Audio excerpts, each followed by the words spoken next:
जय गुरु जी। शुक्राना गुरु जी। गुरु जी की प्यारी संगत का भी शुक्राना। और संगत जी, आइए गुरु जी के चरणों में मिलकर कोट कोट गुरु जी का शुक्राना करते हैं, धन्यवाद करते हैं कि गुरु जी का हाथ हम सभी संगत के ऊपर है और गुरु जी का आशीर्वाद हम लोगों को मिल रहा है। गुरु जी के चरणों में चलिए चलते हैं। सदगुरु की महिमा बहुत अपरंपार है। यदि हम उनके चरण में हैं तो हमारा कल्याण होगा। जय गुरु जी। संगत जी, नवरात्रि का महीना चल रहा है, नवरात्रि आ चुका है और इस समय बहुत से अंकल और आंटी जब गुरु जी के सत्संग में जाते हैं तो उन्हें शंका होता है और वहम होता है कि व्रत रखें, फास्ट रखें या न रखें, या गुरु जी का लंगर करें। तो ऐसे कई सवाल जो है आपके मन में आता है जब भी व्रत की बात आती है, चाहे नवरात्र हो या अन्य त्यौहार हो। जब व्रत की बात आती है, फास्ट की बात आती है, तो बहुत से संगत जी कन्फ्यूजन में होते हैं कि संगत लंगर करे या ना करे। तो आपके सारे वहम यहाँ से दूर हो जाएंगे कि आपको लंगर करना चाहिए या नहीं करना चाहिए। गुरु जी ने 2004 में अपनी संगत को बताया था। तो चलिए सुनते हैं। और संगत जी, जैसा कि हमारा कल्याण कैसे होगा थोड़ा सा समझिएगा। तालाब सदा कुएं से सैकड़ों गुना बड़ा होता है, फिर भी लोग कुएं का ही पानी पीते हैं क्योंकि कुएं में गहराई और शुद्धता होती है।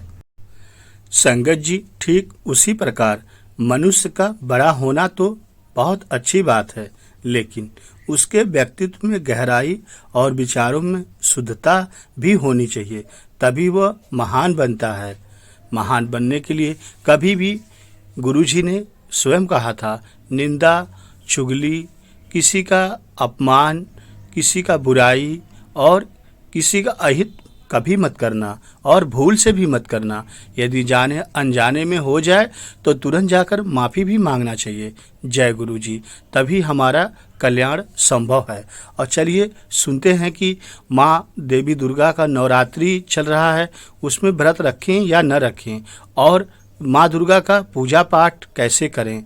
जय गुरु जी। शुक्राना गुरु जी। गुरु जी का आशीर्वाद सत्संग भक्त संगत जी द्वारा साझा किया गया। शुक्राना गुरु जी। संगत जी, पूरा सुने, आपसे निवेदन है, तभी आपका कल्याण होगा। जय गुरु जी। शुक्राना गुरु जी। यह सत्संग उन संगतों के लिए है जिन्हें नवरात्र के दौरान गुरु जी के लंगर प्रसाद को लेकर संदेह है, गुरु जी के लंगर प्रसाद को लेकर भ्रम है, वहम है, क्योंकि इसमें प्याज और लहसुन होता है। गुरु जी का लंगर प्रसाद सिर्फ भोजन नहीं है संगत जी, यह शुद्ध अमृत है। गुरु जी का लंगर प्रसाद दिव्य औषधि है जो हमारे लिए अज्ञात बीमारियों को भी ठीक कर सकती हैं और लगातार ठीक कर रही हैं। गुरु जी चोल में नवरात्रि के दौरान एक संगत चाची जी गुरु जी के मंदिर गईं और सेवादार जी के ऐसा करने के लिए कहने के बावजूद बिना लंगर प्रसाद खाए घर वापस चली गईं, जबकि सेवादार लगातार आंटी जी को समझा रहे थे कि यह लंगर आप कर लीजिए, इसमें व्रत की कोई समस्या नहीं होती है, यह तो अमृत है, आप इसे भोजन न समझें, यह तो गुरु जी की औषधि है, इसे भोजन न समझें। यह बात सेवादार ने आंटी जी को बार बार समझाई, लेकिन आंटी जी ने नहीं माना और बिना लंगर किए घर चली गईं। आंटी जी ने सेवादार को जवाब दिया कि मेरे नवरात्रि के व्रत चल रहे हैं, मैं फास्ट हूँ, इसलिए मैं लंगर नहीं कर सकती, और आंटी जी अपने घर चली गईं। संगत जी, अगले दिन वह आंटी फिर से बड़े मंदिर आईं, लेकिन इस बार जब वह बिना लंगर प्रसाद खाए बिना जाने वाली थीं तो गुरुजी ने उन्हें रोका और गुरुजी ने उनसे पूछा कि क्या हुआ, तुम लंगर प्रसाद क्यों नहीं खा रही हो। जिस पर आंटी जी ने गुरुजी को जवाब दिया। आंटी जी ने गुरुजी को जवाब दिया, मेरा नवरात्रि का फास्ट है, व्रत है, इसलिए मैंने लंगर नहीं किया। गुरुजी ने उन्हें समझाया, आंटी, यह भोजन नहीं है। इसे भोजन समझने की भूल मत करो। अपने दिमाग से वहम निकाल दो। यह तो शुद्ध अमृत है और तुम्हारी औषधि है और तुम्हारे अनेक बीमारियों को ये ठीक करेगा। इसे भोजन समझने की भूल न करो। आंटी जी को गुरुजी की बातें तुरंत समझ में आ गईं और आंटी जी ने तुरंत गुरुजी से माफ़ी मांगा और लंगर प्रसाद खाने के लिए तैयार हो गईं। आंटी जी के मन में जो संदेह था, जो भ्रम था, अब टूट गया था। और संगत जी, गुरुजी मुस्कुराए और अपने साथ आने के लिए आंटी जी को कहा। गुरुजी आंटी जी को रसोई की ओर ले गए और गुरुजी ने रसोई का दरवाजा आंटी जी से खोलने के लिए कहा। आंटी जी ने जैसे ही दरवाजा खोला तो आंटी जी आश्चर्यचकित रह गईं, क्योंकि संगत जी, आंटी जी ने देखा कि 9 दुर्गाएं, 9 देवियां, गुरुजी का जो लंगर प्रसाद था, 9 देवियां तैयार कर रही थीं। फिर गुरुजी ने उस आंटी जी से पंजाबी में पूछा कि होया आंटी, ये सारी देवियां संगत लई आप प्रसाद तैयार कर रहीਆਂ और आंटी तू कहदी है मैं व्रत रखना है। व्रत मत रख, तेरा कल्याण इसी में है।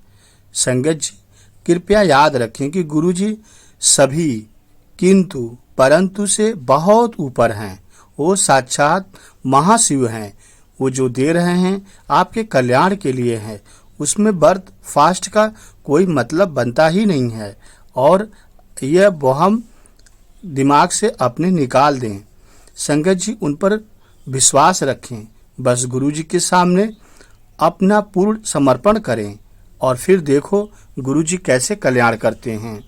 ओम नमः शिवाय। शिव जी सदा सहाय। जय गुरुजी। शुक्राना गुरुजी।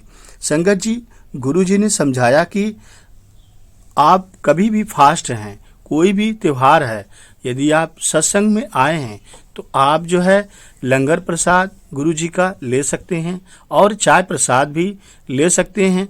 इसमें व्रत के लिए कोई मनाही नहीं है, आप कर सकते हैं।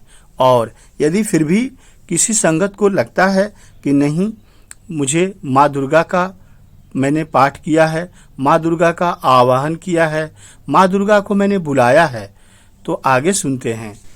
संगत जी, यदि कोई भी अंकल आंटी जी माँ दुर्गा का व्रत रखी हैं, पाठ कर रही हैं, तो आप गुरुजी के सत्संग जाने से बचें। आप सत्संग में न जाएं, क्योंकि यदि आप गुरुजी के सत्संग में जाते हैं तो आपको लंगर प्रसाद, चाय प्रसाद करना अनिवार्य है।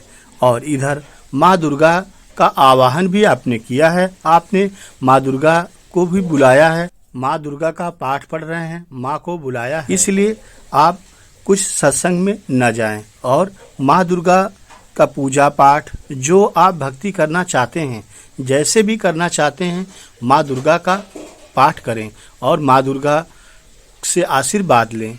यही आपके लिए है उचित और इसी में आपकी भलाई भी है। जय गुरु जी। आगे सुनते हैं माँ दुर्गा की कैसे उत्पत्ति हुई और माँ दुर्गा क्यों आई और हमारा कल्याण कैसे कर रही हैं और महिषासुर का वध कैसे करती हैं। जय गुरु जी। माँ दुर्गा को आदि शक्ति, भवानी और अन्य कई नामों से जाना जाता है। पौराणिक कथाओं के अनुसार माँ का जन्म दैत्यों के विनाश के लिए हुआ था। वैसे तो सारा साल ही हम सभी संगत जी माता जी की पूजा करते हैं, लेकिन नवरात्रों के दौरान माता जी का विशेष पूजन पाठ किया जाता है। कहा जाता है कि नवरात्रों के समय 9 दिन माता रानी पृथ्वी पर आकर भक्तों के बीच में रहती हैं और अपने भक्तों का कल्याण करती हैं। इसलिए माँ को खुश करने के लिए भक्त विधि विधान पूर्वक माँ की आरती, पूजा एवं दुर्गा सप्तशती का पाठ भी करते हैं। आज हम आपको बताएंगे कि माँ दुर्गा की उत्पत्ति कैसे हुई। जय गुरु जी। एक बार की बात है, एक बार सभी देवगण असुरों के अत्याचारों से तंग आ चुके थे। तब ब्रह्मा जी ने उन्हें बताया कि दैत्यराज को यह वर मिला है कि उसकी मौत कुंवारी कन्या के हाथ से होगी। तभी सभी देवताओं को एक तरकीब सूझी। उन्होंने मिलकर अपनी अपनी शक्तियों से एक देवी को प्रकट किया। विभिन्न देवताओं की देह से निकले हुए तेज से देवी ही अलग अलग अंग बने। जय गुरु जी। भगवान शंकर के तेज से देवी का मुख प्रकट हुआ। यमराज के तेज से मस्तक और बाल प्रकट हुए। विष्णु के तेज से भुजाएं, चंद्रमा के तेज से स्तन, इंद्र के तेज से कमर, वरुण के तेज से जंघा, पृथ्वी के तेज से नितंब, ब्रह्मा जी के तेज से चरण, सूर्य के तेज से दोनों पैर की उंगलियां, प्रजापति के तेज से सारे दांत, अग्नि के तेज से दोनों नेत्र, संध्या के तेज से भौहें, वायु के तेज से कान तथा अन्य देवताओं के तेज से देवी जी के भिन्न भिन्न अंग बने। फिर शिव जी ने उस महाशक्ति को अपना त्रिशूल भी दिया। लक्ष्मी जी ने कमल का फूल दिया। विष्णु जी ने अपना चक्र दिया। अग्नि जी ने शक्ति व प्राणों से भरे तरकस दिया।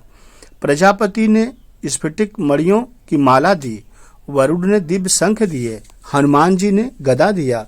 शेष नागों ने मणियों से सुशोभित नाग दिया। इंद्र भगवान ने वज्र दिया। भगवान राम ने धनुष, वरुण देव ने पास और तीर दिया।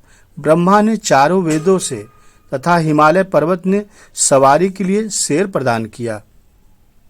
इसके अतिरिक्त समुद्र ने बहुत उज्जवल हार, कभी न फटने वाले दिव्य वस्त्र दिए।